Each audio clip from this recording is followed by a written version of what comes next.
So in this episode of Mother's Day Gifts, we're going to be making kind of a faux window pane. And you can do as many panes as you want. I'm doing four. If you want to do three, you can do three. Basically, the sky's the limit on how many panes you want to do. So with that said, let's get dirty.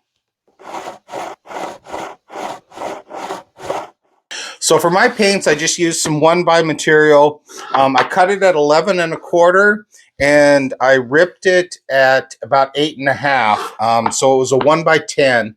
Now before, I got to glue all this up, but before I do, so I'm going to take the panes themselves and I want to stain them all vintage aqua before I do the glue up, so I don't have to do any taping off or anything like that.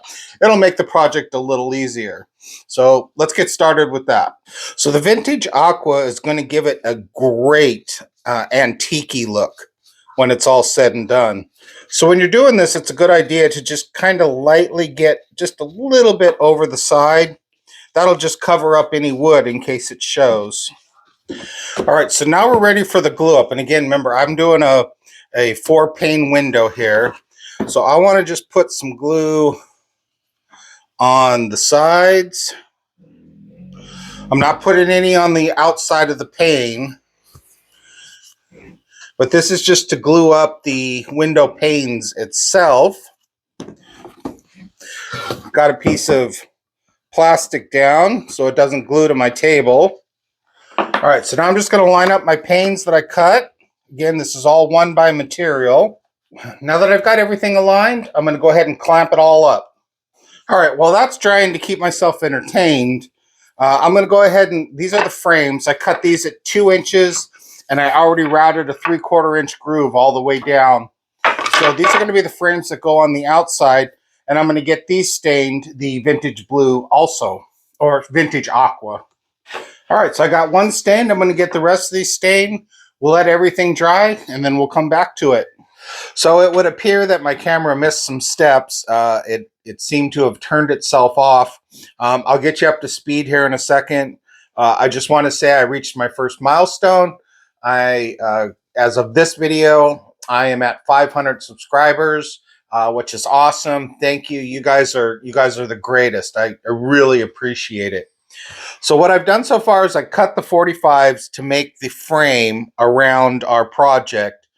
Now, I'm sure you didn't want to see that anyway. So after that, I did a dry run. It looked good. Had to do a couple minor adjustments on some corners, and that's okay. Then I went ahead and glued it up. I put glue on all of the 3/4 inch cuts that go around, and I also put glue on each corner. I then put it back together and used my 90-degree clamps to clamp it all into place. Then I used a finish nailer and I hit each corner, one on each side, and I went in at an angle, okay? So that'll give it a little bit stronger corner. The last thing I did before letting it dry, I got a moist rag and I just hit each corner to get any glue squeeze out that occurred during that process, because it's a lot harder to get the glue off once it dries. So there you go. You're up to speed on what I've done. If you have any questions about it, just let me know. I'll answer them. That's not a problem. So I'm going to let this project dry up and then we'll finish it up. Okay, so our corners are all dry. Now we're just about finished here. Next thing I'm going to do is I'm going to take my 220 block sandpaper and I'm just going to go around the edges on the inside and outside, kind of give it a little bit of a distressed look. So I'm going to knock that out now. Now for the last step of the build, I'm going to be using these large sawtooth picture hangers. Now if you have these and they came with nails, don't use those little nails. They're absolutely worthless. These ones came with screws, which is fantastic.